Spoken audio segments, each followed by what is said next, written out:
ఈ ఇన్ఫర్మేషన్ మనందరికీ తెలుసు. చైనా ప్రపంచంలోనే అత్యధికంగా ఎగుమతి చేస్తుందని తెలుసు. ప్రతి దేశం చైనాతో ట్రేడ్ డిఫెన్సీలో పోరాడుతుంది. మన ఇండియా చైనా ట్రేడింగ్ గురించి మాట్లాడుకుంటే చైనా నుండి $118 బిలియన్ వస్తువులను కొనుగోలు చేస్తాయి. దీనికి బదులుగా ఇండియా $17 బిలియన్ వస్తువులను మాత్రమే అమ్మగలుగుతాం.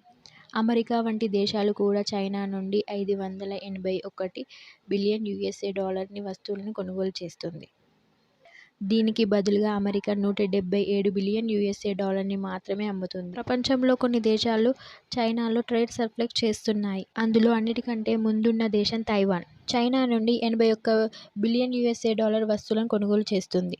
దీనికి బదులుగా తైవాన్ $238 బిలియన్ వస్తువులను అమ్ముతుంది. ఇలాగే చైనా నుండి $78 బిలియన్ వస్తువులను కొనుగోలు చేసి దీనికి బదులుగా ఆస్ట్రేలియా $142 బిలియన్ వస్తువులను అమ్ముతుంది. ఇవే కాకుండా Russia, Brazil, south Korea, Japan, Malaysia, Indonesia, Saudi Arabia చైనాతో ట్రేడింగ్ సర్ప్లస్ జరుగుతుంది.